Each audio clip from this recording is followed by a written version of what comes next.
হাড়োয়া বিধানসভা উপনির্বাচনের ফল ঘোষিত হয়েছে শনিবার। এই কেন্দ্রে বিজেপি প্রার্থী বিমল দাস শুধু হারেননি, জামানত জব্দ হয়েছে তাঁর। এরপর রাতের অন্ধকারে তৃণমূল আশ্রিত দুষ্কৃতীরা তাঁর বাড়িতে হামলা চালায় বলে অভিযোগ করেছেন। বাড়ির সংলগ্ন জমির আম গাছ কেটে নেবার পাশাপাশি হ্যান্ড ট্রাক্টর ভাঙচুর চালায়। রাজ্যের শাসক দল এলাকায় সন্ত্রাসের পরিবেশ সৃষ্টির চেষ্টা চালাচ্ছে বলে দাবি করেছেন বিজেপি নেতা। দেখা যাচ্ছে যে আমার যে আম বাগান ছিল 5 বিঘে জমি, তার মধ্যে 4 বিঘে জমির আম গাছ পুরো কেটে দেওয়া হয়েছে। এ থেকে বোঝা যায় যে তৃণমূল মানে গোটা রাজ্য জুড়ে কীভাবে সন্ত্রাস চালায়।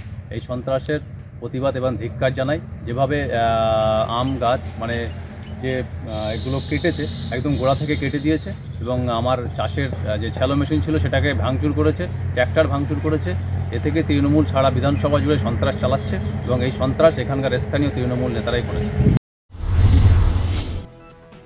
বিজেপির পরাজিত প্রার্থীর অভিযোগ ভিত্তিহীন বলে দাবি করেছে তৃণমূল। গেরুয়া শিবিরের গোষ্ঠীদ্বন্দ্বের ফল বলে জানিয়েছে তারা। হেরে এখন তৃণমূল বদনামের চেষ্টা করছে বলে দাবি তাদের। পরাজিত বিজেপি প্রার্থী বিমল দাস যে কথাটা বলছে তার কোনো গুরুত্বই নেই।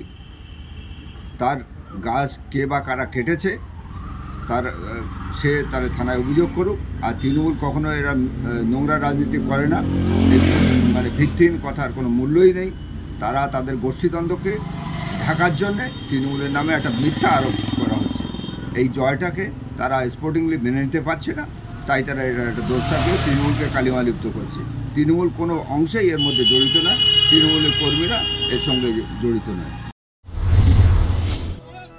বিধানসভা উপনির্বাচনে 6 ছক্কা হাঁকানোর পর বিরোধীদের উদ্দেশ্যে কুমন্তব্য করেছেন মালদা জেলা তৃণমূল সভাপতি।